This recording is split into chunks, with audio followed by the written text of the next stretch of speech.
This is a farmer's media. A farmer's media. We tell you the stories of African farmers.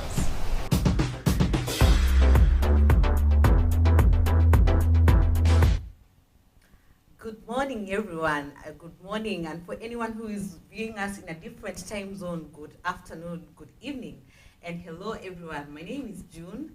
This is a famous media, a show called Fun Girls, and with me, I have very beautiful ladies. Can they introduce themselves? Good morning, guys. I had missed this set, but I'm so happy to be here, and I'm so happy to be doing this with these girls. Right now, they feel like family. My name is Fiona. Hello, good morning, everyone. I'm Zippy. I'm happy to be back. Yes. Okay, super excited. Let me not say why, but yeah, I'm happy to be here doing what I love doing. That is so interesting. And guys, it is 1st of December. Mm-hmm. Hey, the year is almost done. Do you have anything planned? Actually, it's my birthday month. That's Ooh. why I'm excited. Yeah. We are cousins with Jesus. Okay, All right. okay. I did not see that coming. I did not see that. Happy birthday in advance. Are we celebrating? Are you doing something? Yeah. All right. So tujipange. Mjipange. Okay. Proper. Okay. For those ones who are following live, we are live on our Facebook page and our YouTube channel. And we also have other social media platforms. We are on LinkedIn. We are on Instagram as A Farmers Media. Feel free to follow us on those platforms. And today we want to mention that today is 1st of December. What does 1st of December stand for you, Fiona? For me, it's a day that it's World AIDS Day. That is a very significant day to so many people. Yeah, so we are celebrating this year, and we've come a long way. Yeah. When it comes to HIV and AIDS, we've come a long way. We are no longer in that phase where people are being discriminated. Right now, people are taking it so positively. They're just taking it like any other disease. So we've come a long way, and it's a good thing. And the theme of this year, the 8th day, is to rock the ribbon, where the National AIDS Trust is. They are working hard to stop the spread of HIV, and also they are working to stop the cases and securing the rights of those people living with HIV and AIDS, and also fighting the discriminations. Yeah, I believe all of us, we have a role to play in ending stigma and infection of HIV. And firstly, we need to look at point of educating ourselves. We have a lot of information about HIV, but for those ones who do not have this information, can we create awareness? How can we spread this information to them? And another thing is, as a farmers media, we work with farmers, and we are advocating for people living with HIV to have nutritious and balanced meals, because they are on ART. That means they need to take their medication well, and also they need to have balanced meals. What is a balanced meal for you?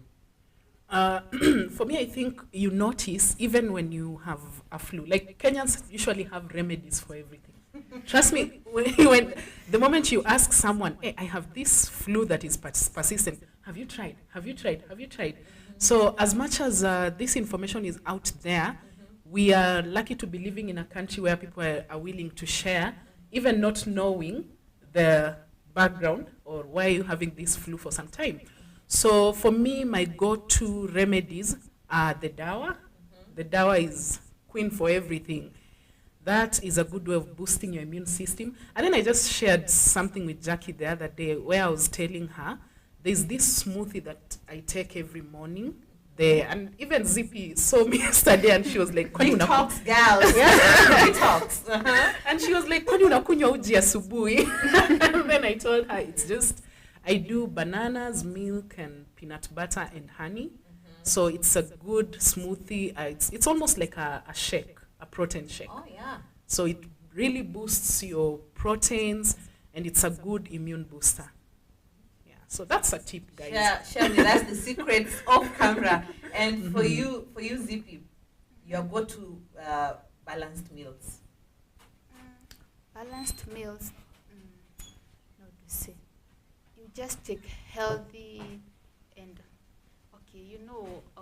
our this generation we just take cheapo. Cheapo Chicken every in. day. Chicken in. In the morning we just take bread. The KDF, I don't know. We're supposed to take these. They are called arrowroots, sweet potatoes, cassava, and yam. There was a day. She gave me arrowroots in the morning. Then I was like, I usually take these ninis, the mikates and whatever in the morning. Then she was like, you should try this. Let's see whether it works. So we embrace the healthy living. Yeah. We take nduma, we take arrowroot, Those traditional foods. Yeah. Yeah. So for me, I try to incorporate a lot of vegetables in my diet, and something about eating rice and waru. Waru is potatoes for those ones who are not Kenyans. They're not eating right. So let us try and eat balanced then. That is a carbohydrates, a protein, and some vegetables for vitamins. So today, this is farm girls. And when people think about farm girls, they think of a lady in torn clothing with an old djembe. So we are farm girls. We are looking good. And we are looking very nice. And you can see very beautiful women with very beautiful sounds and voice. People. So for stereotypes, before we introduce the topic of the day, for what is one of the stereotypes that you have heard about farming for women? For me, I think women are usually told, utawezana. Like, even the moment you tell someone, I'm a farmer, they look at you twice, like, how? What do you farm? Ama unafarmingi kwa balcony. Like, women are so stereotyped to the extent that people believe they cannot be large-scale farmers. Oh, interesting. The moment you say, especially as a young woman, the moment you say you're a farmer, someone says, is it because you never got a job? You don't have a career. Oh, yeah. You don't have a white-collar job. That's because we look at farming as an option. And women have been stereotyped to look at farming as a way of earning something on the side. Like it is not their main source of income. It's not. They will be like, really? You're a farmer? Or you just do it on the side? Do you have like a kitchen garden somewhere? Not knowing women are now venturing into large-scale farming, and they're doing acres and acres of land, and they're even empowering other women through it. Yeah. That is a good point. And for you, Zippy? She has said it all. I just second her. Okay. So for all our viewers and those ones who are listening to us, kindly know that women can do large-scale farming, and we are trying to give this information that we should not stereotype farming for women, and we can actually do supplies for even processing farms and all that, and also farming can be done as a main source of income. And did you know, like 40% of Kenyans actually have ventured into agriculture, and 70% of those ones are living in rural areas. 70% of those people living in rural areas are actually farmers. So why are we stereotyping farming to be a side hustle and not the main source of income? So coming to the main topic of the day, we are talking about the benefits of indoor farming. And in this generation, there's something, because this is a ladies' show, there is something called a plant mom. Are you a plant mom? And who is a plant mom? I think for me, June, that's I've had that debate with people for so long, and I'm one of those people who are just like, I give you a side eye. I know, guys, don't come for me. But for me, I feel like when you talk about Generation Z, everyone is a plant mom. And for those who don't know, a plant mom is someone who buys a house plant and they come and take care of it. And they take care of it to the point where it's like a child, you know. And I'm coming from a place where I'm a mother, so my own child gets me tired. Like I want to sell. You know, that point where you're so exhausted to the point where you're like I can't even deal with a pet. Oh, yeah. Like I've seen it all raising kids. So for me, I usually think for someone to maintain a plant to the point where they feel I'm a plant mom, it's like you haven't seen it all. Like, this is just, I can imagine watering your plants, and people say it's therapeutic. I don't know. June will correct me on that. But I always feel, there's more. There's more to it than just being a plant mom. Okay. And Zippy, do you have any plants, or do you know who is a plant mom? Okay, I've heard that from Fiona right now, but I also heard you the other day, you talked about something that you have some plants in your house. Yeah, so I think that's also your plant mom. Yes, I am. I was trying, you said for the phrase of a plant mom, I didn't want that thing of a plant mom because the name mom. Yeah, there's more to it. Yeah, there is more to it, but now I have accepted I am a plant mom. I own I have plants in my house. I have a succulent. I have other leafy plants, and now for Gen Z they call it a plant mom. We must move with times. The trend is call yourself a plant mom, so I am a plant mom. And June, let me ask you. Let me pose this question. Do you do it for aesthetic value? Why do you have plants in your home? Is it for aesthetic value, or there's more to it? Okay, one of the things I had, the first plant that I had in my house, I still have it, was a gift from my sister. So it was a gift, and she introduced me now to indoor plants. So it is a way to show that you can nurture something. As women, we are nurturers. Yeah. So for the plant, the first thing was, can you nurture something? And you see, before someone once told me, before you become a mother, which is not actually the rule of motherhood, but she was saying that before you become a mother, can you see that you can nurture something? You can have a pet, you can have a plant. So for her, she was saying, I start with a plant. And now that one just brought out the nurturing side of me. And also for a commitment. When you live alone, I live alone. So you have something like to keep you engaged. When you come home from work, you need to do something. What are your plans? Something like that. So that you have a routine that is kind of engaging. Just don't come and feel, I have nothing to do. You don't have a life past outside work. So it's something to engage yourself and build commitment. So the nurturing come in with the commitment where it does not die. Okay. Because I see people, I am social media a lot. So I see these trends where people are like, my plant died. It's so heartbreaking. It's so you realize someone has even a routine, and people are coming with they're coming with tips on how you can take care of the plants. It's a whole movement on its own. Yeah. And the one thing also about the plants dying is not because they are not watering it enough. Different plants have different needs. We have like succulents, like the one that we have here on studio. This one you can water it once or twice in a week. So you can go away for a week and leave it in your home and it will not die. Then we have the needy ones that you have to water them every single day. Ooh. And then the amount of water that you're actually even putting on these plants. Yeah. You don't have to put, and then you don't have to put a lot. And then also plants take a bath, indoor plants. Ooh. You know why we call them a bath is because you see, for plants that are outdoor, the rain will come, it won't care. Yeah. Now they will water. So you need to take them for a bath where water just drips all over the plants. June, hold that thought. Let me ask you.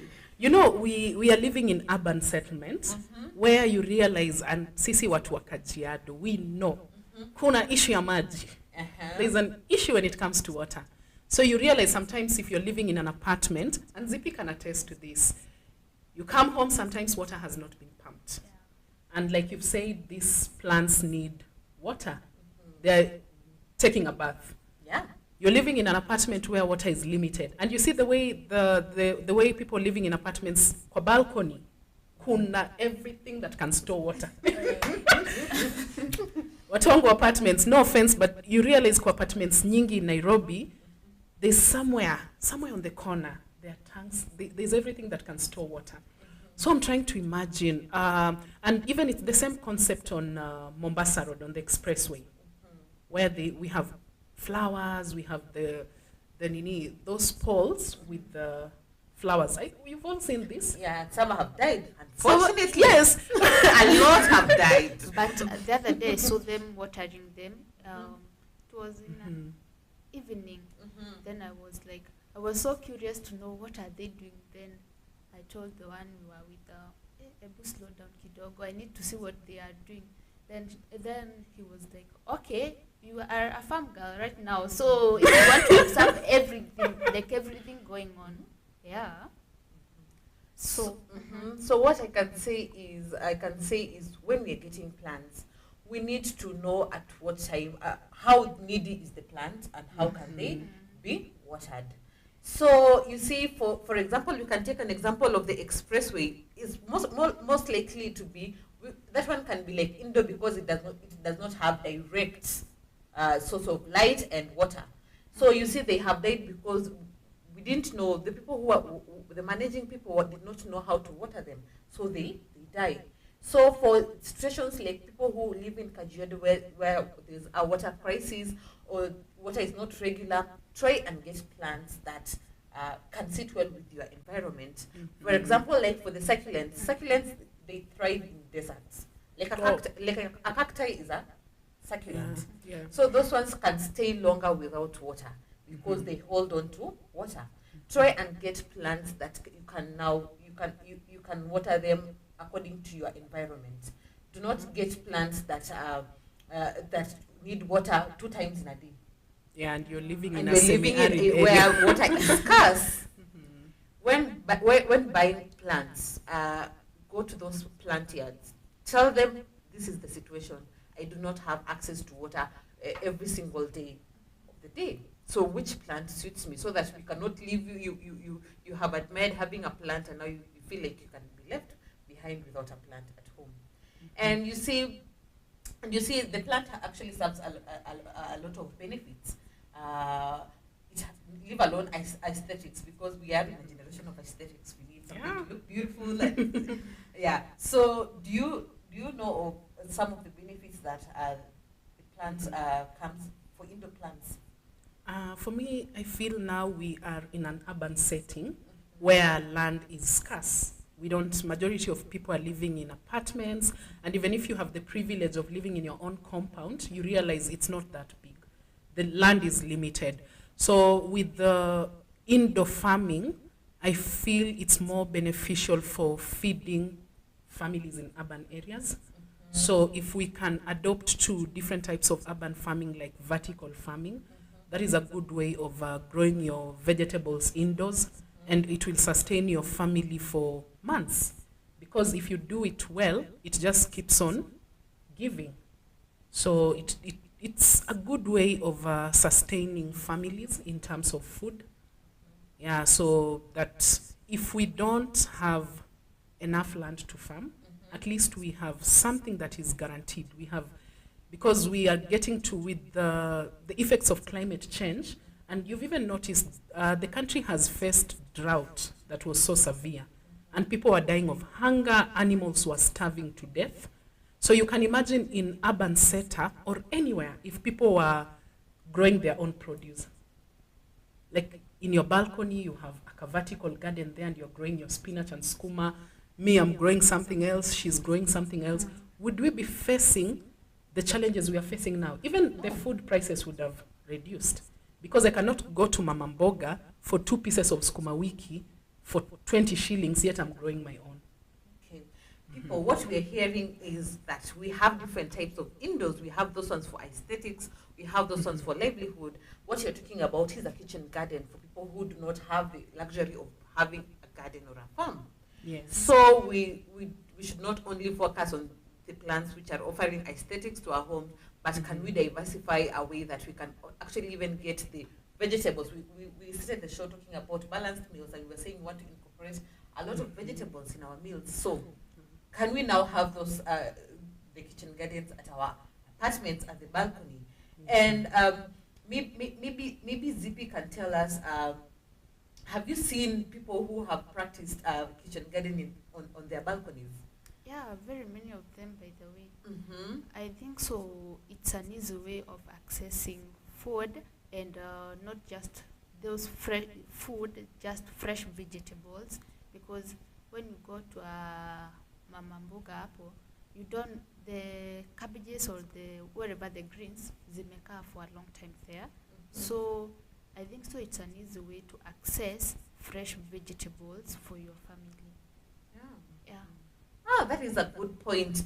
When we have these kitchen gardens in our homes, we have more control of actually eating fresh produce. Yeah. So can we also now talk about having indoor plants with climate change? Oh, yeah. So how does it benefit in terms of climate change? We can take an example of arid areas, where there are no trees, and there are no trees, and even for urban settlements, like in Nairobi, a lot of people in these estates, they're on high-rise buildings, which are apartments. There are no trees. Yeah, there are no trees. There are no trees. There is no breeze. There is no, if it's hot, it's hot. If it is hot, it is hot. Yeah. So can we talk about now, what are the, do you know of benefits of now having these indoor plants in terms of climate change? For me, with the intense effects of climate change, we are headed there. You see, a country like China is the leading country in urban farming or in indoor farming. Because why?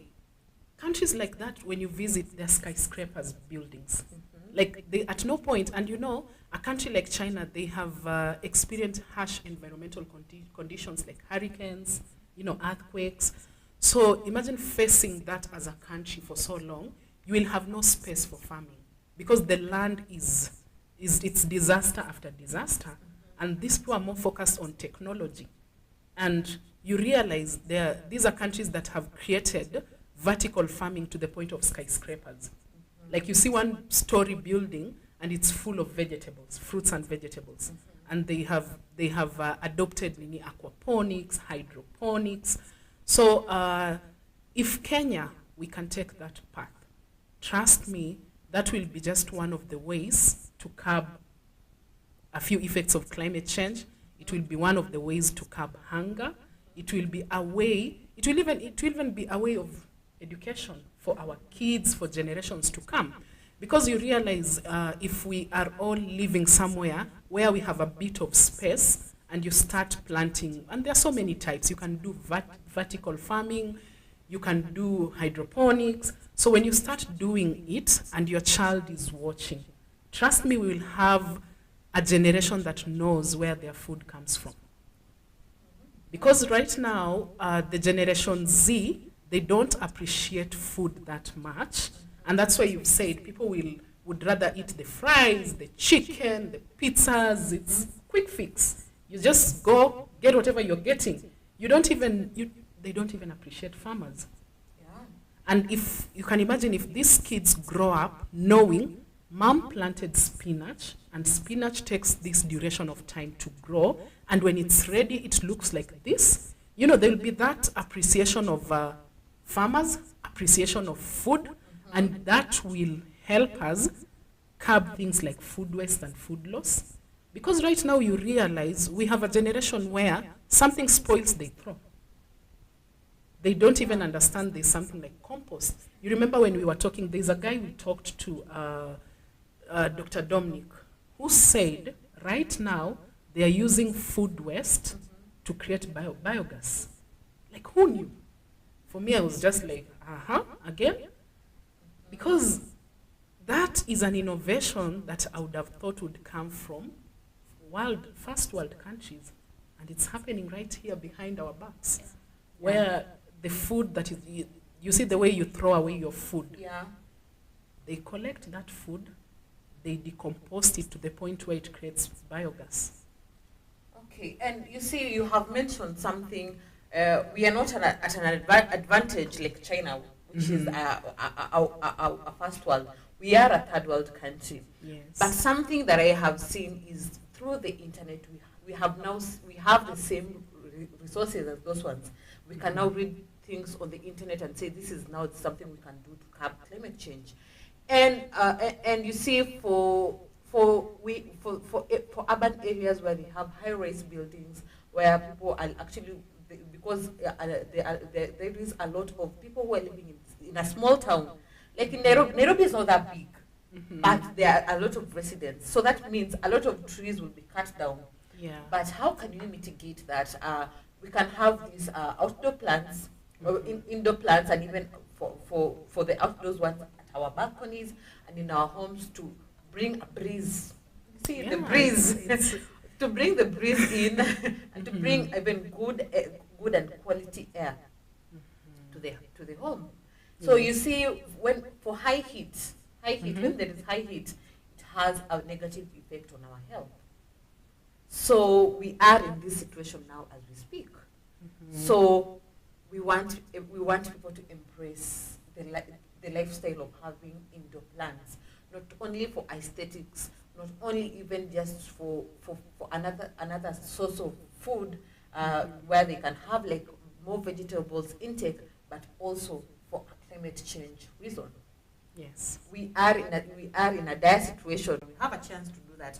We can improve on our intake on vegetables. We can have good and beautiful homes, and we can solve our climate change issues by just having indoor plants. Yes. Imagine, as simple as that. As simple as that. It doesn't take you for those. And you remember, ZP, when we started doing this, we were so skeptical about farming.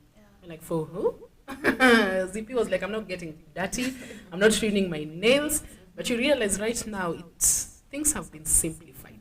You can do your indoor farming, and it's a way of learning. It's a way of even just knowing to what extent you get your spinach on your plate.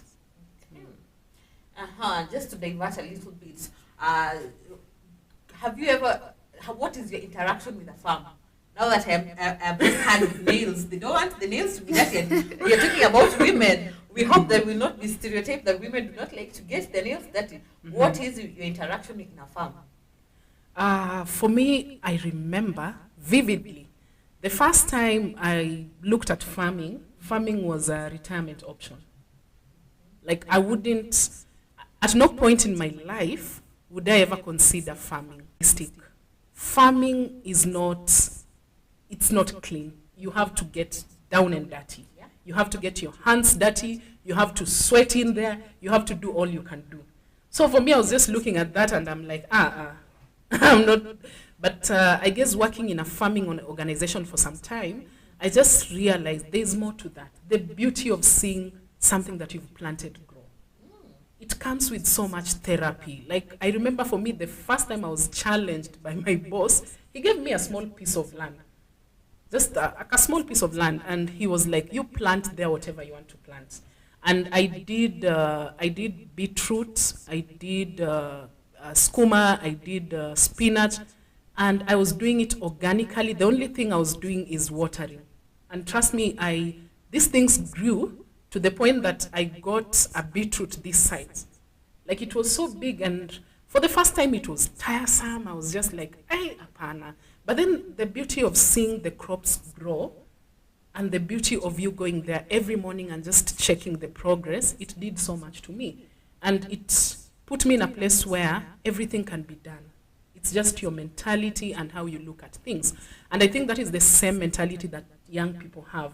You walk into a farm and you just think about kuchoka, kuchafuka.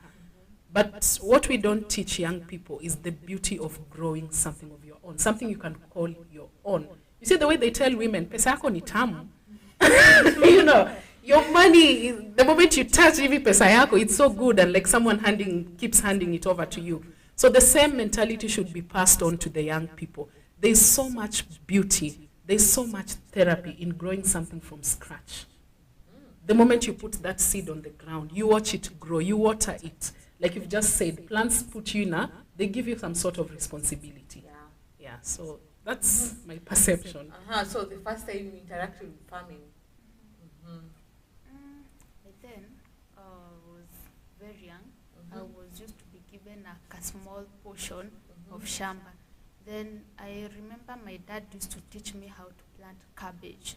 Then we would go and he told me we should mix the soil or with water. Then I said, I'm getting that, but after all, see they are growing. If they have been cut by a worm, then you are like, you feel like giving up, but you have to continue. Then I started growing the herbs, then to small herbs, and then we did carrots, and it was very nice. By the way, the whole shamba, my carrots were the first one to germinate. Then everyone was like, "Hey, how did you do it?" I just did it like them, but I don't know how I did it, but they were the first one to germinate. And finally, now I have somewhere, I have planted some tomatoes. I'm very happy they are germinating. I'm there each and every month. Good. It's not all about.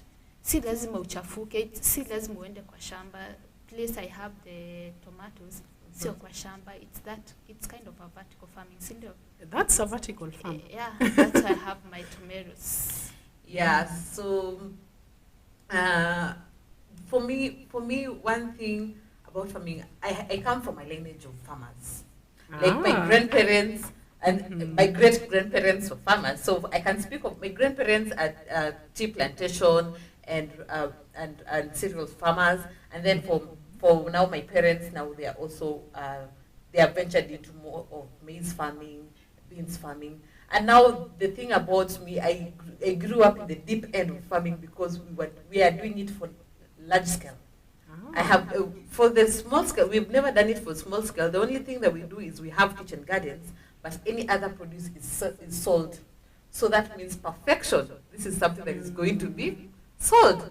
So for me, I have been raised up dirty. You see, for going to the shamba, you have to put fertilizer, you have to make the rows, you have to harvest. And the tiresome thing about farming is harvesting. No one will prepare you for harvesting. Harvesting is so tiresome. But the thing is, now you will see that you have seen the results of all your hard work. So I have been in a farm when there is sun.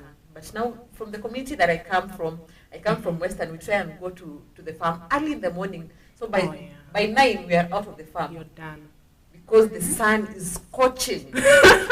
you can't work under those environments. Yeah, so, and we are blessed that it rains and the sun is up at the same time, like on equal measures. So that's why we have like different, many seasons of plants. So yeah, I have been brought up in a farming household. And for the kitchen garden, my mom tasked us for the children. We had 3 siblings. We used to plant kales. We used to have kales and used to have onions. You know, a long time ago, it's not like now you have to buy everything. And at that time, we did not come from a very well-off family. We had to work with the resources that we had. So we plant maize. We already have maize flour for ugali.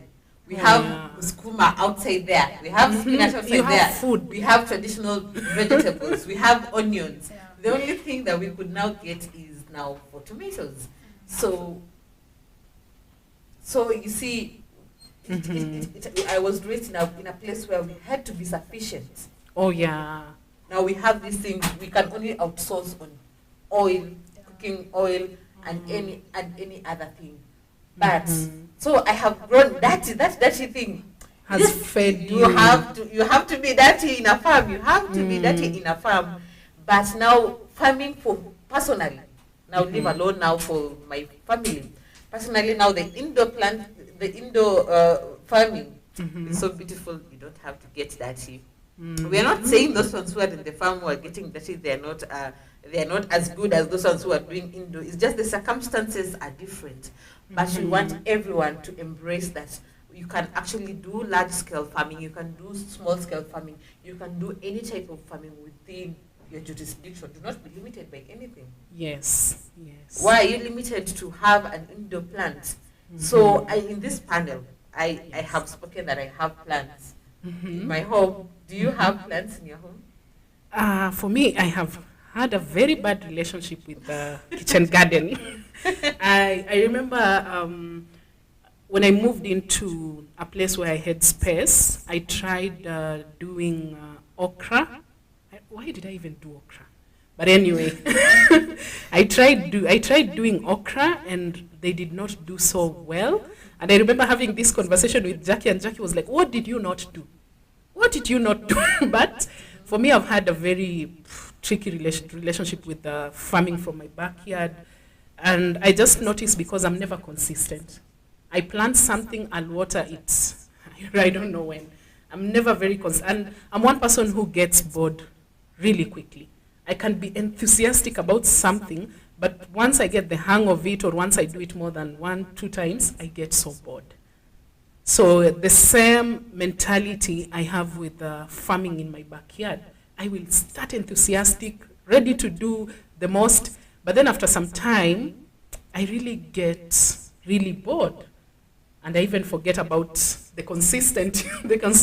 So that is the kind of relationship I've had. Mm-hmm. So, and for you, Zippy? Personally, I don't have any for now, but I'm trying to get some. Mm-hmm. It's so unfortunate to hear Fiona saying that some people are crying that their plants are dying, and personally, I'm crying that my pets are dying. Generation Z. Imagine. But I will try. You know, I feel more comfortable with pets more than plants, but I will try. Maybe I can manage both. Mm-hmm. Yeah, so something that I am open to is now having the kitchen garden at my, something that I want to do, something that I want to try is now have the kitchen garden in my home, so that I can now, I can have more vegetable intake. And another thing for those ones who have kitchen gardens at their residence, now we know there's a time, seasons. Your kale can grow very fast and you have a lot. We are trying to curb food wastage. When you have a lot of it, you can offer to a friend, you can give a neighbor.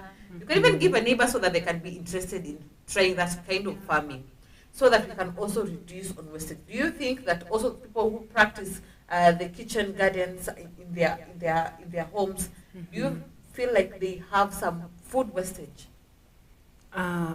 It happens. For me, it happens more when I'm buying, when I'm going to the market and sourcing the food. But I can imagine June when I have planted something from scratch, and I get what you've just said. You guys used to go to the farm first hand. You go to the farm, you see how something grows. So imagine when you're harvesting, wasting the same food. So for me, I believe when it comes to indoor farming or even urban farming, it's a good way of curbing food waste and food loss, because you realize when people plant their own produce, they take care of it, and they even deal with the post-harvest losses efficiently. And like, have you ever gone to Mama Mboga and you buy your vegetables and you come back to the house and you don't prepare them instantly and they even sleep? You don't take care of them until the next day. I think we've all been there. Yeah. So the next day you realize when they're spoiled, you won't feel it that much.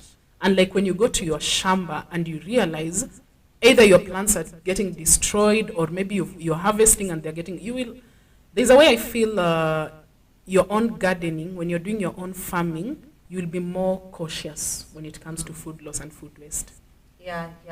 I think there is so much we can do to control food waste.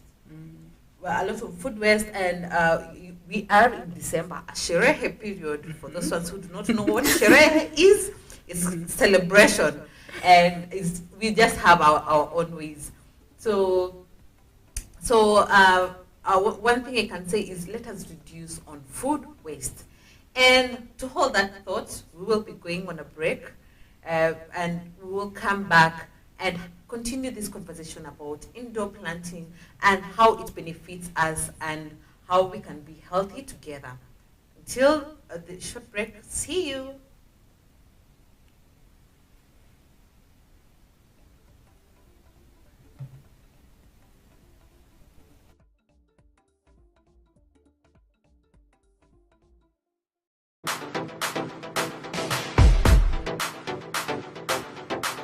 I wanted to talk a little bit about our latest technology, which is the potato tissue culture.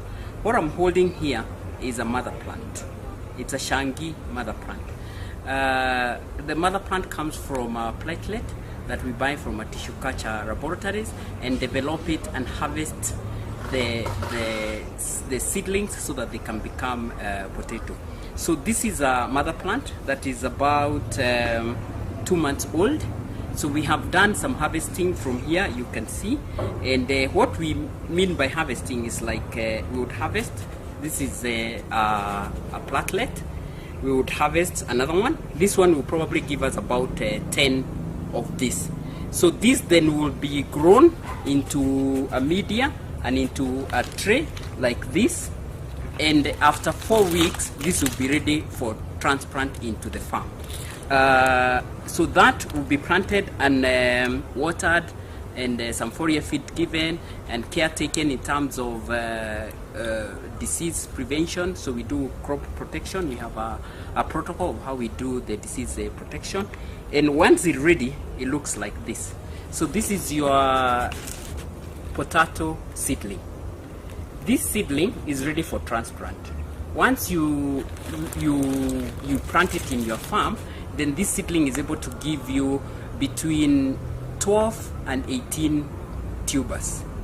The roots are very well formed, and we don't have any root being left on the media, because the media reserves the way the structure of the root is, and you can see all the roots are there, including the very small root hairs. Those root hairs are the ones that prevent the seedling from getting shocked once you go and transplant.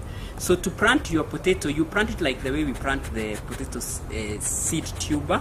You do your furrows, and between a line and a line will be 75 centimeters. Between a crop and a crop is 30 centimeters.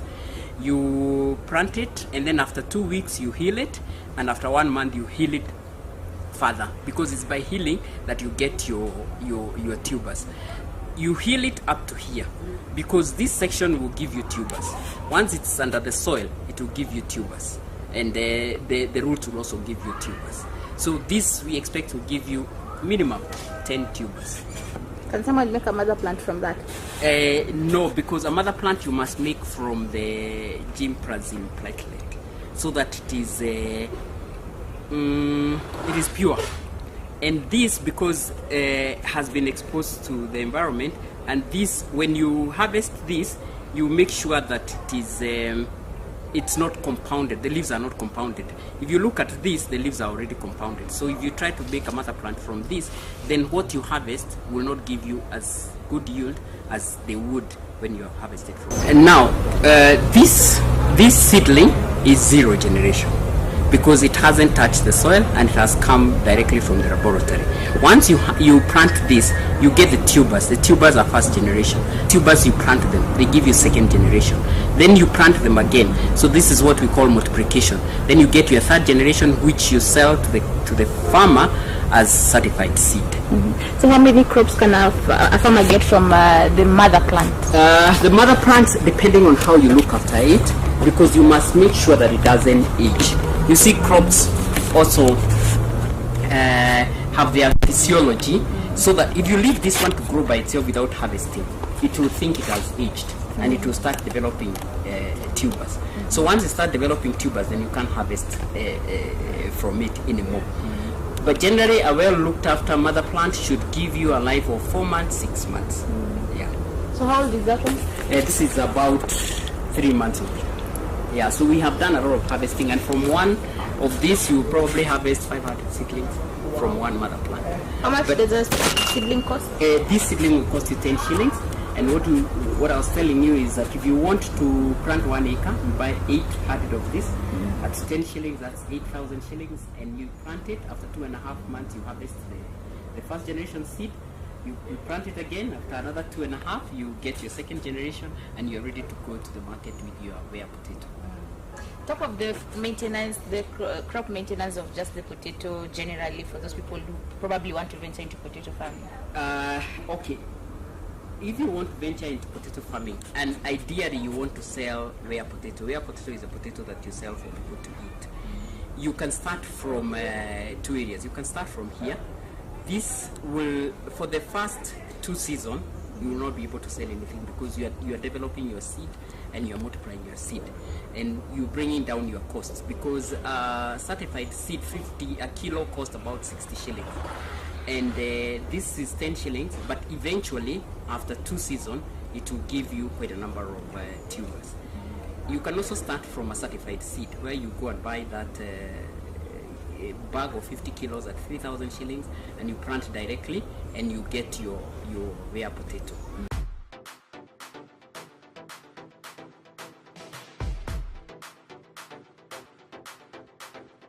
The first generation seeds will look like this.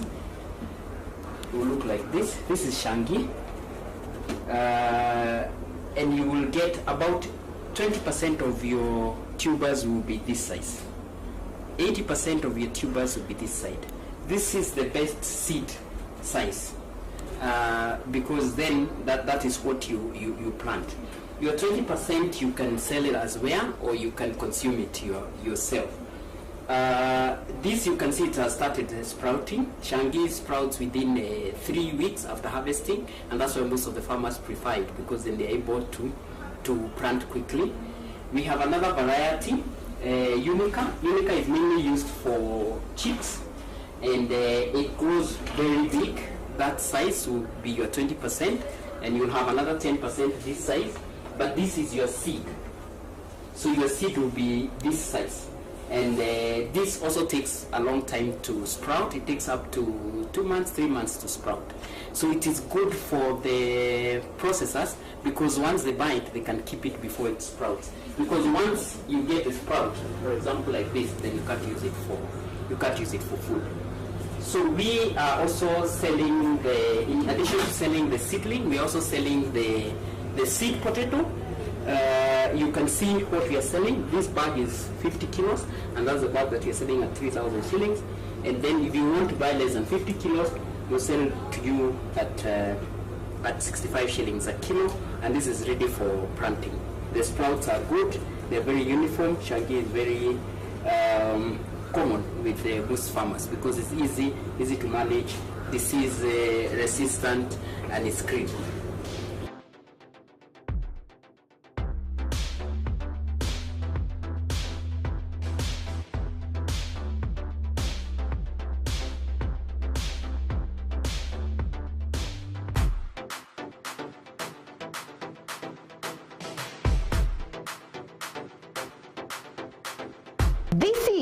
This is a farmer's media. A farmer's media. We tell you the stories of African farmers.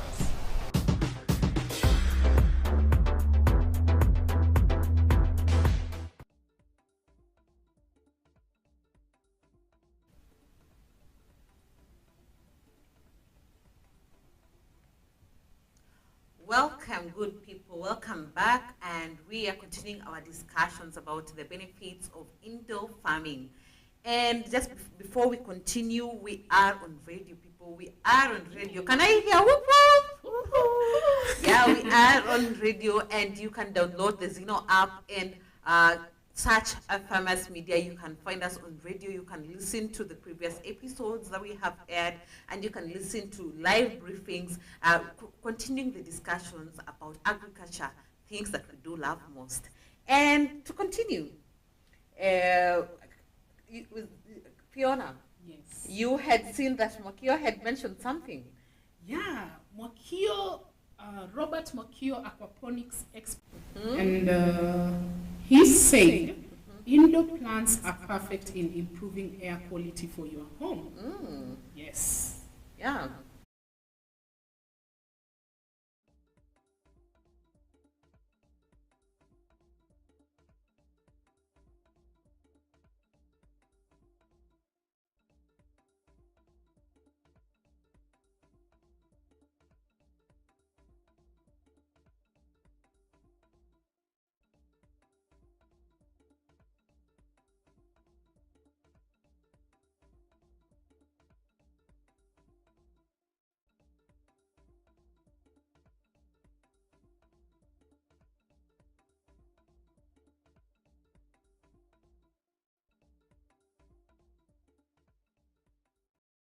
are back and we are ready to continue these discussions about indoor plants and their benefits. And just to mention, Makia had mentioned something, Fiona. Yes, Robert Mokio, aquaponics expert, thank you for your continuous support. He is always watching our shows. And Mokio commented and said, indoor plants are perfect in improving air quality of your house. Yeah. Yeah, so you want that good air, you want that breeze. You know, a home is your solitude. You need to get yourself some indoor plants. And again, before we forget, we are now an online radio. Ah, yeah, people, we are on radio. You can tell them more about it, how to get us. Okay, so we are on the Zeno app. You can download the Zeno app on Apple Store. You can get it on Play Store. Urge people to get indoor plants. Now we want to talk about the practicality of getting an indoor plant and how you can be able to walk it through. Make sure that if today in December you have got yourself an indoor plant, will it be alive in January or in February? Can we look at those people who have done it? How well have they done it? And how can we improve our skills in managing indoor plants? I think the other day I was just having a conversation with a friend, and we talked about why is Kenya not striving when it comes to farming? Why are people dying of hunger in Kenya? It shouldn't be like that. And he mentioned and said, you see, a country like China, with the disasters that they have faced as a country, it has messed up the environment to the point that they have no space for farming. So this country had no choice other than to adopt indoor farming, and it's one of the leading countries in the world that is practicing indoor farming. And you realize for them, it's so practical and it works for them because this is a country that has enough water. We all know an indoor plant doesn't have that privilege of rain. Yeah. It fully relies on you maintaining the same. So I think for them, they have the privilege of having enough water. We all know reality same way. In Kenya, there are some places where there's no water. So imagine you have plants on your balcony, you have things planted in your house, and you don't even have water to sustain yourself. How will you sustain these plants? A good example in Mombasa Road. When those plants when the flowers, I assume, the marigolds were being planted. And you know, marigold is a flower that can survive in any condition, but it doesn't need negligence. It's not being watered. Whatever they were trying to do was not practical because right now we are witnessing the plants dying. At first they were beautiful, like that was one of the most beautiful things I've ever seen. Because if you travel abroad, you realize you're walking down the streets, there are trees, there are flowers on the street. And it just makes the air so fresh, the environment so beautiful. So for me, I thought maybe Mombasa Road is adopting the expressway, it's adopting the same concept.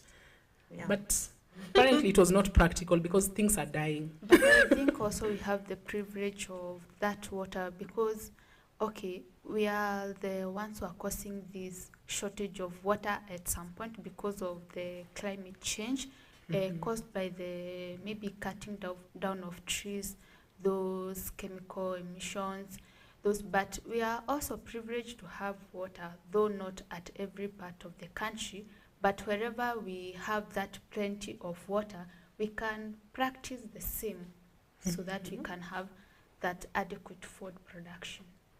Okay. What we're learning is plants are needy. Plants are they're just like babies. They are now we very get needy. the plant moms. Now we understand the plant moms because if you don't, it's just like you, June, as a human being. If you're not being fed well, you're not drinking water. It will even show on your skin. It will show on so many things. You're not drinking enough water. You're not eating a balanced diet. So the same applies to plants. If you see your plants dying, if you see the leaves discoloring or the leaves curling or the leaves even drying up, it just shows you this plant is lacking something. Yeah, so one thing also we can tell our viewers is whenever you are getting a plant in your home, do a lot of research.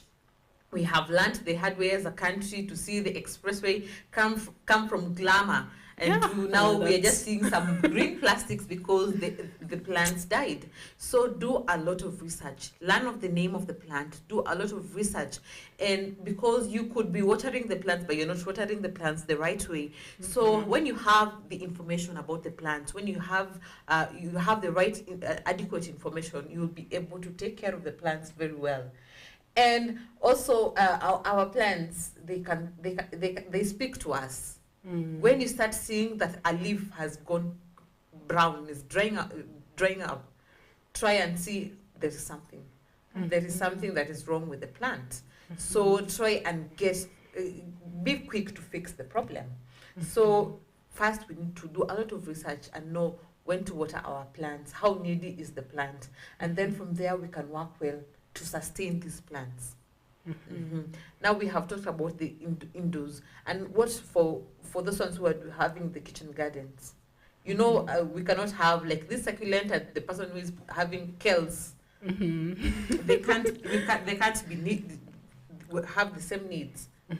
How do we go about that? And at least now we have Zippy has had carrots. Yeah. She had told us about carrots that were very successful. So Zippy, for these plants that you have had previously, how needy were they? How frequent were you watering them? Were you adding any fertilizer to them? What were you doing? Okay. Well, before they germinate, you're supposed to water a small portion. You are the bed for every day, in the morning and evening, even after they germinate. Then after like around 2 weeks, that's when we start the process of hardening off. Okay, hardening off is you reduce, it's either you give the plants, let me not call them the plants, the carrots, either you choose, you can water them in the morning and only like just once. You used to water twice, so you just water once. Then after some point, but for us, wherever I studied from, we used to water them even after they have grown up, they have the produce, so that they may not start cracking because of that dryness. One thing I have learned from you is even when you can see the product, the result has come, you still water them so that they can have they can be of good health. Can we say plant health? Yeah. So now we have talked about having kitchen gardens and everything. How do we have the kitchen garden? Now, how do I have seen like someone use a sack? A sack in Swahili is gunia. Do we have like, how do we practice it? I think those are just a few methods of urban farming, like the sack thing, and then they cut holes on the side and then you plant. But there's also a way you go about that. For me, it starts with the soil. This week is World Soil Day. It's on 5th of December. So we are just celebrating the soil, the kind of soil you choose, and how soil is associated with the final result. Because if you don't have a good soil, that means you will not have your produce. So even as you're going for these other options, the vertical gardens, the sack garden, the tire, you see even people planting in tires. What type of soil are you using? And who is installing it for you? Because we have professionals who do that. And they know the nini, they have studied the kitchen garden and the types of kitchen garden. So they even tell you when you're getting a tire, don't paint it, don't do this, because it will either affect the nature of your soil. So even for the sack kitchen garden, there's a way you install it. And you remember we were being told, like before you put your sand in the sack, you need like a pipe. You need a pipe, so that pipe will be in the middle of that sack, and then you put soil surrounding the pipe, and then the sack. And then so the purpose of the pipe is so that when you're watering, you water through that pipe. It can go evenly. Yeah. So for the types of kitchen garden, just have a professional install it for you. And there's the University of YouTube. If unajiamini, you can go to YouTube, you can come to our channels. We have these demos on some of the videos on our page. So subscribe and watch some of these videos. They will guide you on how you can create such types of kitchen garden. Okay, okay. And this information is on our YouTube channel, Farmers Media. So feel free to watch those videos after this episode. You can teach yourself on different ways to actually have these plants in your home. And you have talked about something very important about soil. Yes. Soil education. People do not have soil education. So can you mention something about soil, different types of soils, and which one is the best for farming indoors? So first things about soil is we always encourage farmers, before you start farming, do a soil test. Once you do a soil test, it will tell you the type of soil that you have, the pH values of the soil, the acidity of the soil. Once you do that, it will even guide you on what will work well on your soil. Because there are some plants that you realize, even in Kenya, as simple as you will realize, there are things that do well in central, there are things that don't do well in central, there are things that do well in western. So it's just why it's the climatic, it's the weather conditions in these different counties, and it is also the type of soil in these different counties. So first things you can do to know the nature of your soil is do a soil test. But we all know you cannot go and plant your crops in clay soil. Oh, yeah. It's a basic knowledge that loam does well when it comes to planting. You cannot plant in sand. So just do a soil test. It will determine so much when it comes to your soil. Yeah, I think we should even have an entire episode talking about soil. Yeah, we need to, and it is for the soil day, which is coming very soon on the 5th. We can expound that. Yes. We can expand on the topic. And for farmers, for those ones who want practical lessons and do not have access to farms or any places to be demonstrated where they can be given any knowledge, you can come to our Farmers Media. We have our offices here at Kitengela, and you can call us. You can reach out, and you can plan an appointment to meet us here, and we can give you more information on the same. Feel free to pass by to our offices, and we can give you more of this information. And just to talk about fun things, fun girls do. Yeah, maybe we can start with Zippy. What are you currently interested in? What is that thing that when you wake up today you have said, I would do? You are looking forward to doing it in your alone time. Okay, first of all, before I come out of the house, I usually have at the back of my mind, I have a show that is Farm Girls. Okay, what am I going to do? What am I going to tell the other fellow ladies watching out there? And okay, it's December and being my birthday month. Okay, I have decided just when I was just seated here, I will gift myself with one plant that I will place it at my house. All right. Yeah, that's what I'm going to gift myself, and I will be taking care of it. Wow, that is so nice. Yeah. We have someone who is going to gift themselves a plant. And for Fiona. Okay, you know something, June? Before I answer you that question, I want to put you on the spotlight. You are a newbie, and this is what we do for new people. So I want to get up close and personal with you. Guys, I hope you're watching because you're going to see more of June. So this is the chance to get to know her. If you miss it today, don't ask us next time, who is that again? So, June, what are you currently reading? Currently, yes, I finished a book that I was reading. I am still scouting for another book. I was thinking of reading the 5 a.m. Club, but I do not wake up at 5 a.m. So I do not see, and it's a book that everyone is reading. Currently, I have transitioned into podcasts.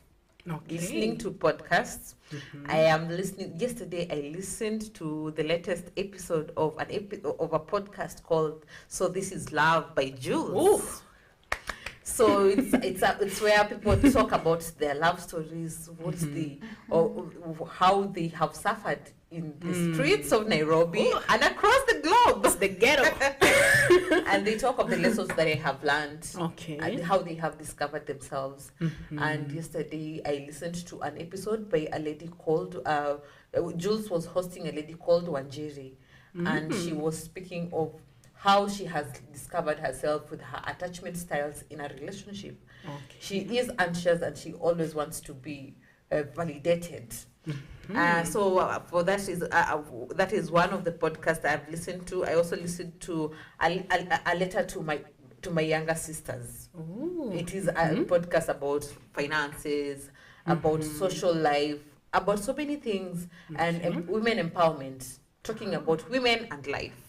Something about that we are doing here is talking about women and farming. Yeah, So, empowering women. Yeah, empowering women in farming. And what I love to do in my private time, I love reading. I love following news online, seeing what other people. I am into communication, so I am interested in what other people are saying in the globe.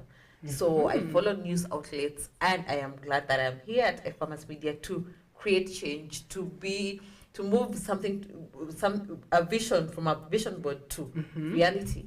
So yeah, I am in media. So those are the things. And I love my family. I am a family girl. Karibu sana. I think June has expounded on who she is in just a few words. So you now have a knowledge of who she is. Karibu sana. This is a place you will love. This is a place you will learn and grow. Everything agriculture. So, and guys, for the Farmers Media Radio, we are going to post more of that on our pages, so look out for that. We are going to tell you more information. We are going to post a link that you can click and it will lead you directly to the radio. So look out for that. And yeah, you were asking me something. Yeah. What is something that you are interested right now? Something that excites you? For me right now, something that excites me is just self-analyzing. I've been doing a lot of learning who I am, what keeps me going or what motivates me, and it's just self-analyzing and najita mkutano kidogo. Yeah, that's what I've been focusing on. Something that excites me currently is home decor. And I'm just not specifically buying the decor, but seeing what is out and what is trending and what is beautiful. And currently everyone wants their home to be minimalistic. You know, Kitambo used to have when long time ago when we were at our grandparents' houses, we used to have the vitamba with the green vitambas with some flowers. They have been plastered all over. I think that was a trend of that time. Now we are the minimalistic people, just want their houses to be white, very small. There's few color pops, just minimalistic. Gen Z will show us things. And let me tell you, on that June, let me tell you something. We are in that phase. For me, I feel it's a phase, and then it will fade out after some time. Yeah. Something else will come something do that. Something will always come out. So for me, you realize, I remember even living alone, I used to be those people. I stuck in my kila mahali. I just want minimal things. You don't want even plastic tins. Let me tell you something, guys. Kids will humble you. Kids will humble you. Once you have kids in the house, trust me, you're being a minimalistic. A child, you've put your two decors, a kid will break all of them. Back to the drawing board. So with kids, you'll have everything all over the place and you're okay. So for you guys who don't have kids, live in that phase. Live. See, we are still in the minimalistic era. We are still protesting live in that phase. Against clutter. We have a protest. Zippy and I, we have a protest against clutter. Yeah, but that is something that I am interested in. Something that I look forward to. I look forward to reading more books. I look forward to creating a big library. And I'm just trying to, I am in a transition period where sitting down and reading a book is not that, I do not have that luxury right now. But maybe in January, after I have settled down, I will now create a routine that will allow that. Karibu sana, Yeah. feel at home. Farmers is home to, we are now trying to encourage women and young people into farming. And the other day, the launch of, what is this fund? God. Mommy brain, I can't, the fund that Ruto launched. Hustler Fund. Hustler Fund. The other day, I just did a poll on our social media platform. And I asked this question. Let me just read it out loud. With the launch of the Hustlers Fund, will agriculture be attractive to the youth? And it was a poll, and most people voted it will not. So what are your thoughts? What are your thoughts with this launch? Because his intention was because the youths are usually attracted to something that money is involved. So his argument was, if there's money involved in agriculture, if there's a place where youths can get funding, then it will attract them. Majority of them will get into farming. So we are youths here, we are young people. Do you think with this launch, will it attract more young people to get into farming? The thought is, how many people are actually interested in farming right now? The number of people who are interested in farming, who need the fund, will they approach the Hustlers Fund? Will our farmers actually approach the Hustlers Fund? That is a question we need to know. We need to know if, and you see, from how I have interacted with people, and yesterday in the evening, someone was just saying they want that money to see if they can access it. Mostly people are actually seeing ways they want to get access of this money with nothing planned. They just want to know, can I actually get there? Yeah, it's an easy way. It's just an advanced Fuliza. Yes, so the question is, can also Hustlers Fund prioritize farmers, youths who are into farming, and say, okay, we have the Hustlers Fund. 30% of this fund will go towards youths who are in farming. That is something that they should have done. Like, have policies put, not that anyone can access the funds. Can access the funds, but can we group it in? Can it go to agriculture? Can it go to tourism? Can it go to this and this entertainment? So that now they can see if they're meeting the needs of the because the intention, the question is, you, June, and ZP, you're both young people, and I'm sure you interact with young people on a daily. Do you think if there's a way they can access funds, will it make them venture into agriculture, or there's more? Youths will access funds when the first thing is they're curious to know if they can actually access the funds.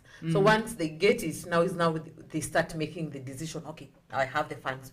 What can I do with it? But we want to have a youth that is goal oriented, and they say before they get the funds, this is what we want to do. So for us, our job actually is to make more youths come into agriculture. And how do we go about it? Because you realize most young people usually say agriculture is boring, agriculture is a side hustle, agriculture is So how do we ensure we have a platform? And if you were to talk to someone younger, if you were to talk to someone out there, how would you encourage them to get into agriculture? I would encourage them to start with that kitchen garden, this urban farming, which is not, as they call it, tiring. I think so that will give them another view of things. Like, it's not about getting dirt. There is a fact about soil that I saw, and it was saying soil is not dirt. Soil is not that, because at the end of the day, you're gaining something. Agriculture, it's just like any other business. I don't know how people see it, but it's just like any other business, because at the end of the day, I'm getting my cash. Okay. Yeah. Another way, maybe Fiona, that we can actually lure, the word is lure. Yes. Yes. Young people into farming. You see, like how we are talking about indoor plants, and now there is a term called plant mom. Yes. We need to have like catchy things and catchy phrases that will trend to lure them. we are also marketing agriculture. Yes. How do we get them excited? You see, for them now, they will go on their Instagram and they would put on their bio, I am a plant mom. So do we look for other ways where we can make agriculture look interesting to them and something of the hype at that time? So also for us who are in the industry, we need to look for those creative and innovative ways to actually get them into agriculture. We also, all of us, we have a role to play. We need to stop having agriculture look like a tedious work. Yes. You know, when we think of agriculture, we look for farming. You see, we are looking at an old man who is a mechoka, you see, and they are farming with a djembe. But we need to make it more we need to romanticize. Make it attractive. Farming. The president claimed make it attractive for the youth. Yeah, we need to make it attractive. We need to make people to see if they have like livestock. How beautiful would that be? And agriculture is cool. For me, I'm usually so impressed when you meet a young man and they tell you, I'm a poultry farmer and I'm actually doing like 70 cuckoos. So there's some coolness in young people getting into agriculture. Yeah. So we have a role to play. We need to romanticize agriculture. And by the way, when you talk about agriculture, we're not talking about only farming that involves a farm. We are talking about livestock. We are talking about poultry. And do you think it is doable for us to have poultry indoors? Yes, actually, there are some chicken which are just strictly bred indoors, and there are some that once in a while they are taken to the field. So it's doable, and it's actually a good way to get into, other than any crop farming. You can get into poultry. We've seen that being done by so many young people. There are so many young people who are raising cuckoos. And they're even selling them. They're doing it as agribusiness. So it's doable. Okay. Do you think the landlords in this country would allow for such things? For some cuckoos. I've seen a few people living in apartments and they have 3-4 cuckoos in the balcony, especially now that we are heading towards the festive season. A lot of cuckoos will be slaughtered. So it's a good way of just buying. And I remember there's a time we went to Kajiado. You remember? And I bought cuckoos, and Zippy was like, "Sasa nitazipeleka wapi?" And I bought like 2 cuckoos because they were selling them at a throwaway price. So it's just start by buying that 1 cuckoo and taking it home, and before you know it, it will multiply. I think Fiona and a try. Akina try. Thank you for noticing. But someone like Jackie, she never knew that cuckoo takes water. And then I was like, seriously? The host of Evening Drive, we are putting you on this. Imagine Jackie, surely. I was like, mapea kuku maji? Kwani kuku inakunywa maji? Was like, Jackie, seriously, how can that animal survive without water? Then she was like, I'll be giving it. Then after placing the water for the chicken, she went back and looked whether it has taken the water. Like, some of us need to be really educated. Women who are listening. In this era of social media, like everything is at your fingertips. So long as even if you don't have a smartphone, there's a way. There's so many farming groups. We have Africa Farmers Club. I hope you guys have joined. We have a farmers media where we share so many different things, agriculture. So it's always a good way of just being in touch with if you're in the social media era. Google these things, search for groups, get motivated. Follow a farmers media, will get that knowledge that you want. Yeah.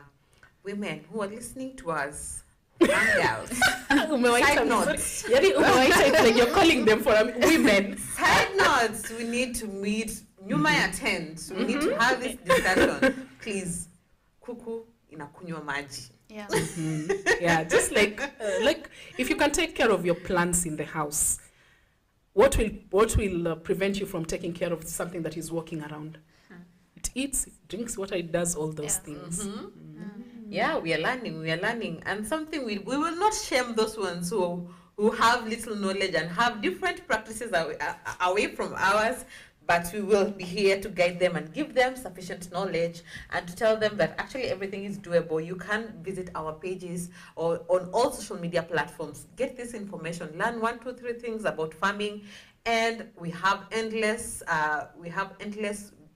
videos on our YouTube channel. Feel free to watch them.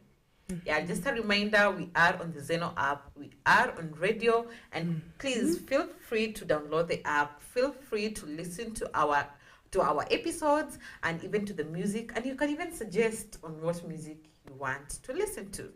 Yeah, at least now we are on radio.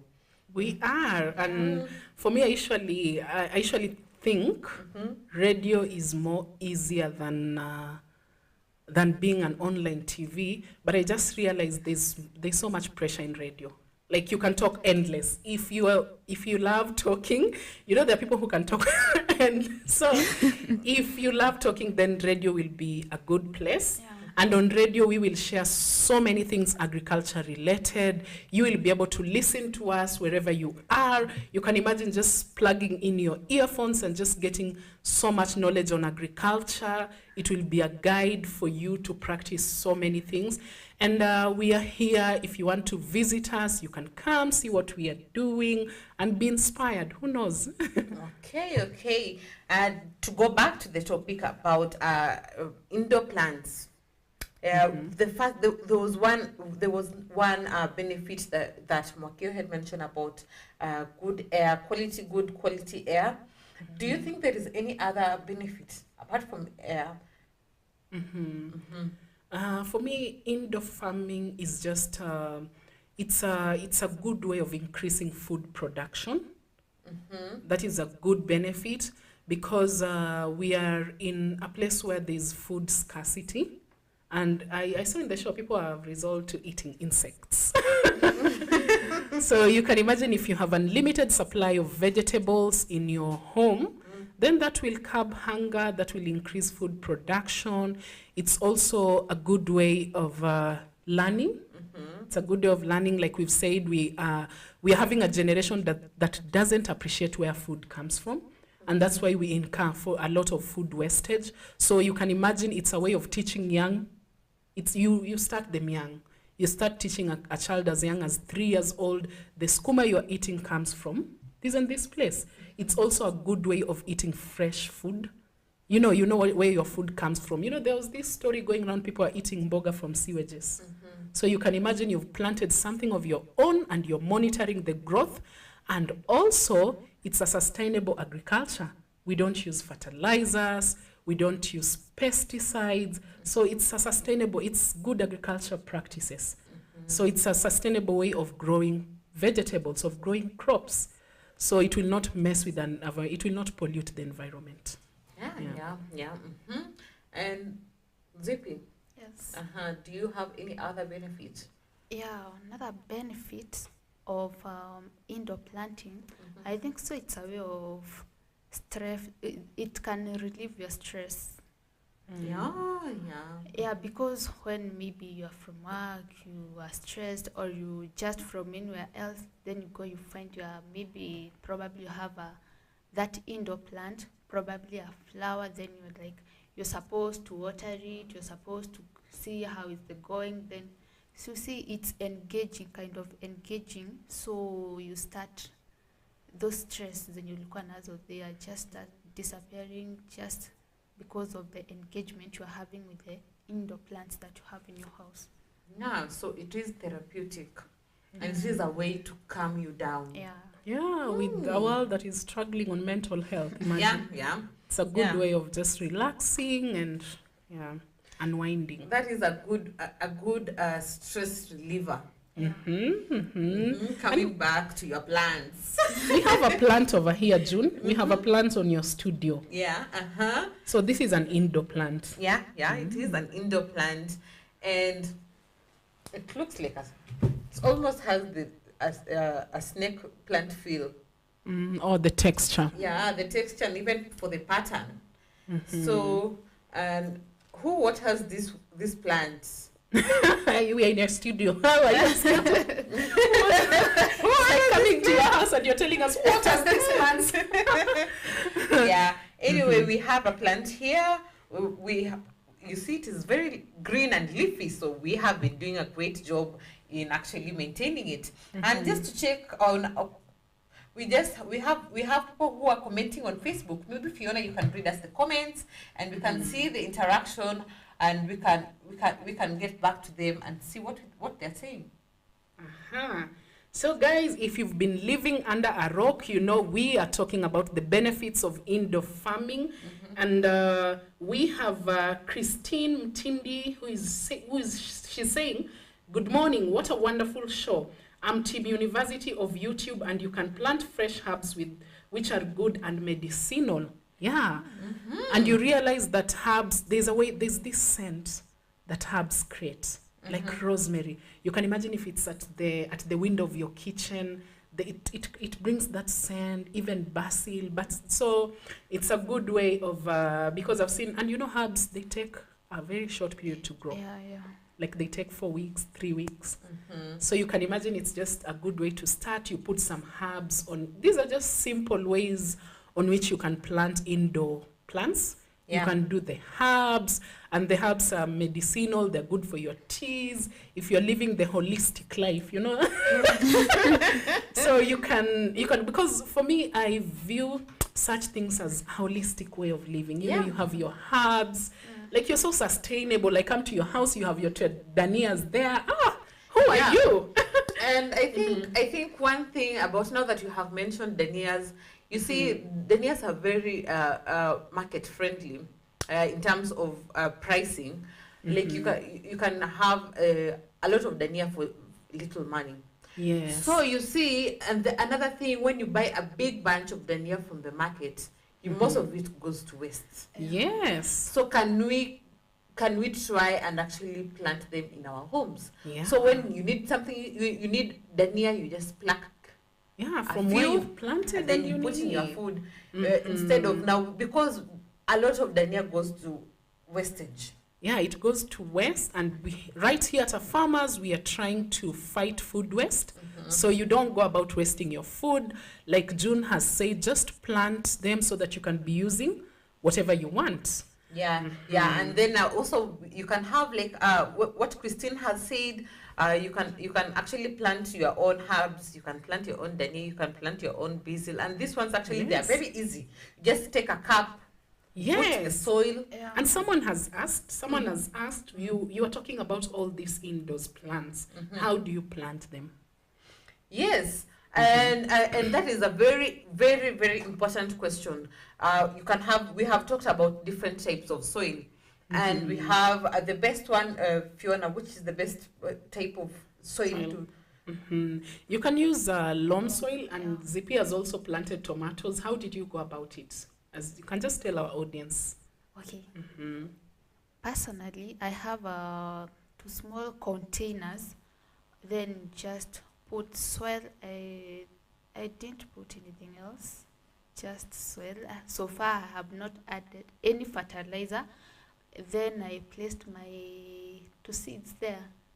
Then you should be consistent in watering the plant, the 2 seeds, until they germinate. Then after they germinate, you will see how you're going to go about it. You can start, maybe after some time you see the progress of the plant, you can start the process of hardening off. Yeah. And I think one thing our viewers need to know is get aerated containers. Like if you're using maybe, let us take an example of a blue band container. The blue band has ended and you want to recycle. Yes. Yeah, which is actually good. We advocate for recycling. You put some holes at the bottom of the tin, and then put your loam soil. You can put your seedling or the seed, and then you water them. Another thing is, if you are having these indoor plants and you have the need of putting fertilizer, please use the organic ones. For example, the pigs manure. Yeah, you can. Like cow dung. Use the natural ones. Do not use the ones specifically for large scale. No, the ones that are sold at agrovets. You can try and use maybe the chicken droppings, droppings, use those one. Use the natural one. Try to avoid and use the manufactured ones. Use the natural ones. But I know if you just use the soil, good soil, that is loam soil, and you water it and then put them in a light. Or if they're not on your balcony, or you do not have the privilege of having a balcony, direct your plants where There's good lighting. Lights can get to them. So that you see, also for germination, light should be there. Okay. For this to happen, we need lights.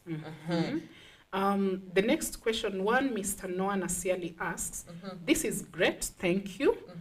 Where can one get the right indoor plants? Okay, there are many plants. I want to call them arcades. You see, when you're traveling and there are people who are selling plants. They are on at the roadside, and you see them watering plants. They have seedlings and they have everything. You can buy those ones that they are in a seedling. You can buy those ones, and if you're trying for consumption, you can buy the seeds and get someone who is a professional to guide you. To guide you if that is in a sack. And Fiona had mentioned it has a pipe system. Get a professional. But if it is just a plant for aesthetics, buy them from a plant arcade, and then ask how you can take care of them, and also go on YouTube and watch videos of how to take care of your plants, so that you can have more information on how to take care of those plants. Try and get more information. Visit your friends who have plants. Have the conversation about how are they taking care of their plants. So buy them at a plant arcade. And also you can buy the seedling from Agrovet. And also here at Farmers, we have an extensive information about farming and plants. So you can visit our social media platforms and see what we have talked about, and even our Facebook group where you can interact with other farmers called Farmers Media. So you can be able to learn 1, 2, 3 things, and you can post your question there, and someone will be able to respond. You can also call us.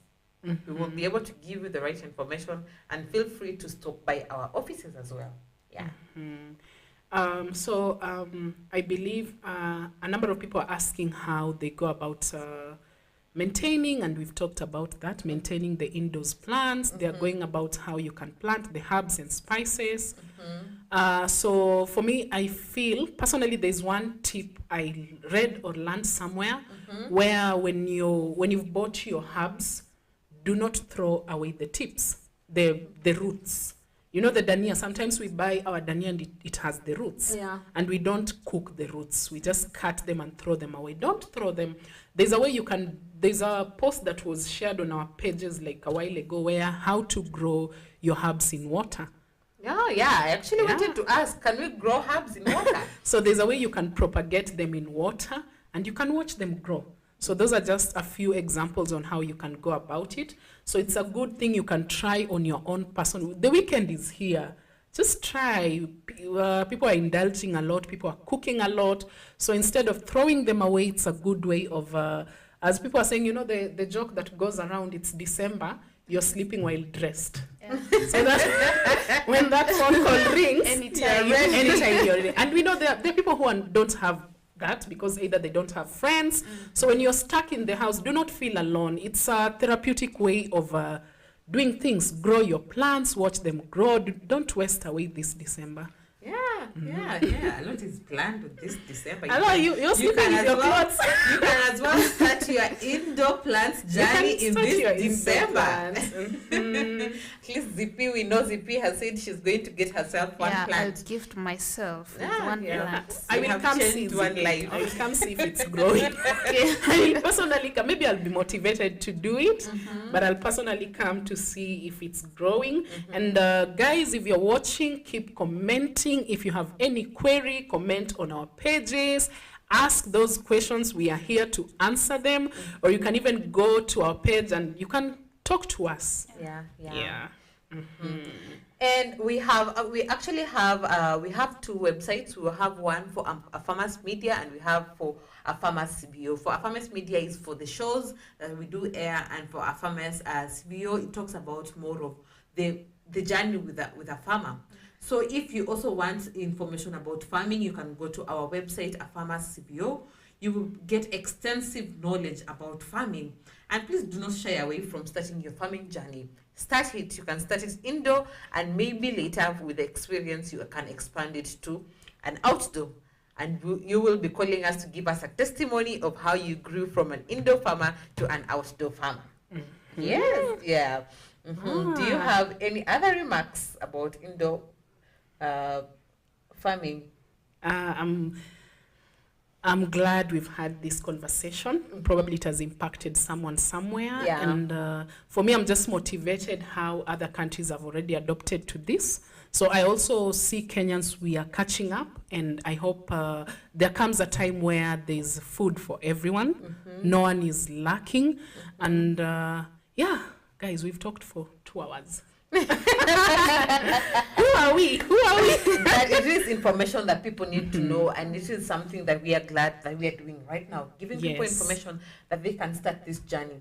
It is not rocket science, people. It is not rocket science, and we can be able to start our journey, our indoor plans. And kindly feel free, for those ones who already have indoor plans, share your experiences. We can learn from one another. Share this video with your loved ones, so that we can also hear on their interactions with farming at home. Yeah. And now, just to speak about failures that come with indoor farming. Have you failed? Yeah, I think every good thing has a bad side to it. And for me, I believe when it comes to indoor farming, if it's not done well, you will face so many disappointments, because this is a method that is limited to so much. It's limited to rainwater, it's limited to direct sunlight, it's limited to so much. So it needs you to put that extra effort to maintain your plants indoors. So I think the advantage of indoor farming is that the plants are limited to direct sunlight. The plants are limited to direct rainfall. So you need a good source of water to maintain the plants. And they also need some extra attention. Yeah. So we have learned that we need to put our plants where there is direct sunlight, where sunlight can be able to get to the plants. We need to water them. We need to care for them. Yes. Yeah. Plants are needy. Plants are needy, and guys, let us adopt to some of these practices. These are good agriculture practices. Let us adopt. It will be a good way of sustaining our environment. China is already doing it, and it's leading in the world. And such countries, they will not face issues like hunger. So if Kenya, we can adopt the same, we will come to a place where we will even we will be able to mitigate climate change. So let us adopt to these practices, and who knows? Yeah. Something might change. Something might change. We have talked to the youth, and we do not want to sound like we are only advocating for the youth to venture into the indoor farming. Do you think older people are actually practicing indoor farming? For those who are not, are they interested?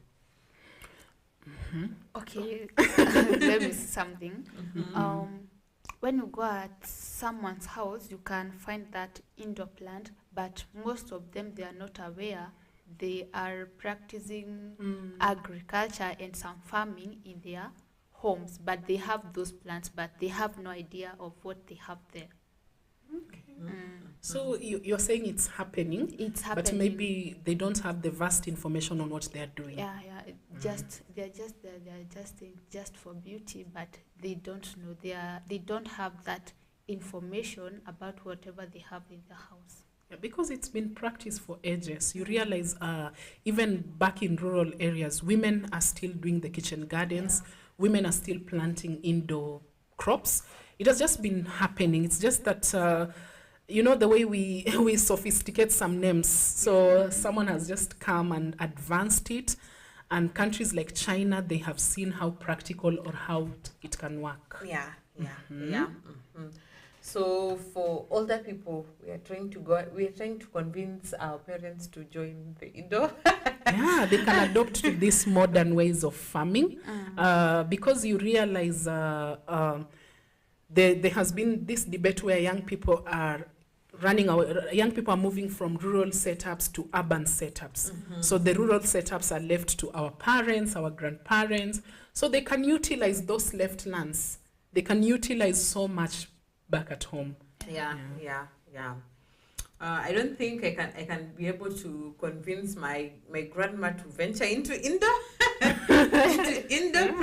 indoor farming, but mostly indoor farming is for those ones who do not have access. Yeah, access to land or space. And considering at these economic times, getting land is very difficult and it's very costly. But we're just saying you can plan yourself to get land, but before then you should not miss out on farming just because you do not have a farm.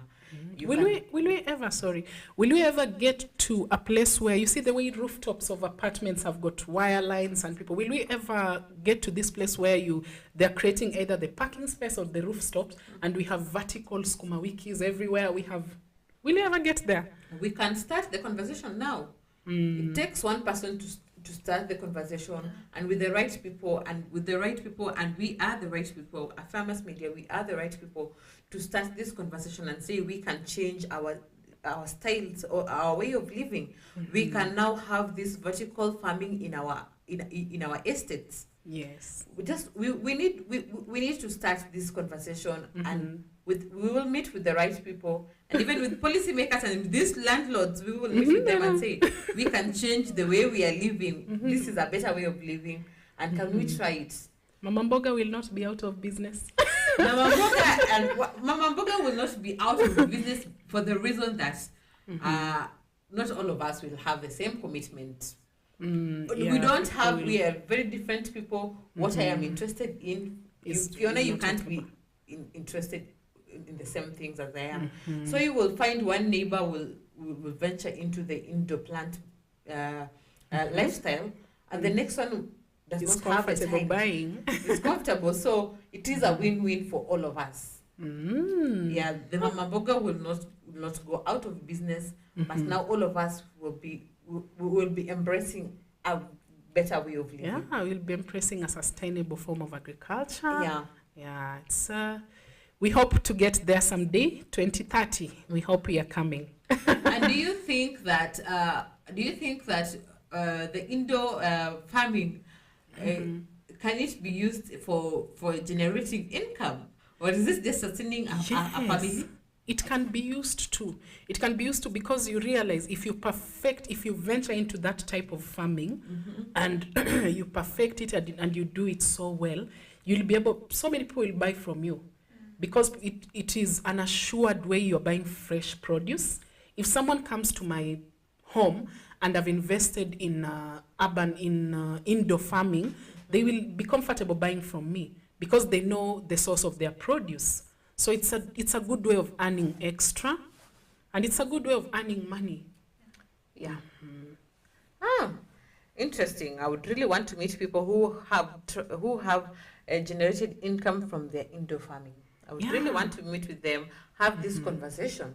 Yeah, see how, and even through installation, because I see there are people who post on our Africa Farmers Club pages where they do installation of kitchen gardens. That is just a good way, a way of earning income from it. If you install to 10 people, you've created your 30,000, Yeah, that is true. So we should look at different ways we can start indoor farming, and they come with beauty. We just mentioned about aesthetics, but we want to talk about the beauty of having green plantations on your balcony, in your house, in your kitchen. Imagine just visiting a friend and you see they have a garden created somewhere and it's green, it's lush. Trust me, it will put you in a place where I should also start. And they tell you benefits of I don't buy my vegetables, I don't buy my onions, my tomatoes. You just realize how much they're saving and how much, it puts you in a place where you admire. Yeah. Beauty. Beauty. There's something about calmness, calmness in seeing green things. People do not talk about this very much. But if you are to be asked, maybe someone asked ZP, do you want to stay in a place where it's green, or do you want somewhere that is dry? Where would you prefer? The green place. Obvious. So you see, you can see that the greenery will also provide a calming effect. People would want to visit you more often, so you'll be having your friends over because they feel like, Fiona's place is so calming and soothing. So your loved ones would also enjoy visiting you, and they would enjoy being in a place of calmness. And in Fiona's words, living a holistic lifestyle. It's a cool lifestyle. And you just look cool. Imagine just doing your garden. You just look like where you're in another era. And to finalize on things, can we mention of those plants that can actually be grown at home? For me, I always go with, and we've shared this some time back on our page, a few plants that grow so quickly, and you can do them at the comfort of your backyard. You can do kales, you can do spinach, you can do the carrots ZP was talking about, you can do beetroot, you can do different types of herbs. They also do well at the comfort of your backyard, and you can do them organically. You don't need fertilizers, you don't need pesticides, you just need your dedication, your time, and maybe just watering and consistency. Okay. And for our viewers, we want you to participate in this discussion, and even for our group, where you can post, you can have your independent posting. Maybe you can take photos of your indoor plants and share with us and say hi with hashtag #FarmGirls, and show us that you actually do have these plants in your home, and we can continue this conversation, and you can tell us your challenges, your triumphs, and what you have learned. So feel free to participate in this conversation and put a hashtag of FarmGirls and indoor plants in our homes. And just to continue, you had mentioned of different types. We have talked of now those ones that we can consume, but now for those ones for aesthetics of beautifying a home, which kind of plants can one put in their home? You start by reminding us the ones you have in your house. I think so, those are good examples. I think you can put a Montessera, you can put a snake plant, you can put a succulent. There are different types of succulents. There are those ones that have flowers, like this one is a succulent. So, and for those ones who are starting, I would recommend you start with a succulent. It's less needy. Oh, it's easy to maintain. It is very easy to maintain. So you can also have a succulent. And for the leafy ones, you like even for the Montessera, you have to be very cautious with it, because it can die very easily. It can dry very easily. If you overwater it, it will die. Like I know people think when you have a plant, you have to water it every day. Every time you see it, you just put water. No. Do not overwater it. You put little amount of water daily. You can spray the water on the leaves. The leaves also need love. Okay. Yeah, spray the water on the leaves. Not only on the roots, but spray the water. We talked about a plant bath. So yeah, see who is speaking a plant mom.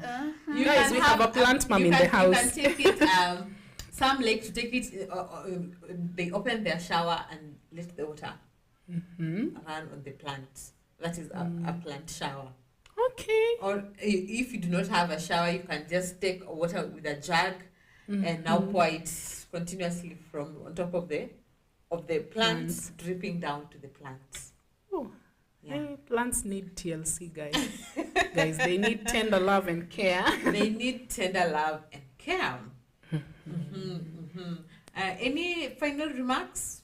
Okay, for me, I want to tell those living in urban areas, make use of those balconies.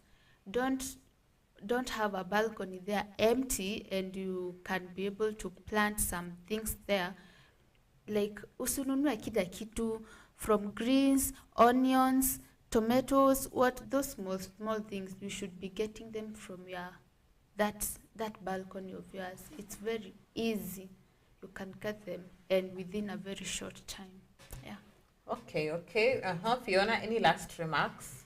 For me, I think we should, as farmers, we should be open-minded to adopt to these urban methods of farming, and we should be open-minded to also adopt to indoor farming, as much as we do it a lot on large scale. Smallholder farmers, you can also, this is an option you can try, and if it worked for China, it can also work for us. Yeah. And let us utilize our lands. Let us utilize the spaces we have. Until we do that, we will be able to get to food security. Okay. Thank you so much for everyone that tuned in to listen to this episode about the benefits of having indoor plants. There are so many benefits of having indoor plants, and please do not shy away from starting your farming journey in your home. And let us know. Keep us updated. Share your experiences. Share where you also even got your plants. So because others are asking where they could get the plants, so share with us where you got them, and we can know how your journey has gone. And today we want to thank you for tuning in. You can find us on all our social media platforms called A Farmers Media, on Twitter, on Facebook, on YouTube, on Instagram. Kindly follow us, share our content, interact with us, ask us questions, and we will be getting to you and responding to them. And also we have our radio channel on the Zeno app. Feel free to download the Zeno app and listen to our episodes. And we will share proverb of the day. And when you wait for tomorrow, it never comes. When you don't wait for tomorrow, it still comes. So this is your chance to start that indoor plant, that indoor crop today. Thank you. Zippy, last remarks. Do you have a proverb? I think so that's enough. Okay. Yeah. But I promise, next Farm Girls, I'll give you the proverb. Okay, I promise. Yeah. And maybe next Farm Girls, we will be getting dirty somewhere. Until next time, bye.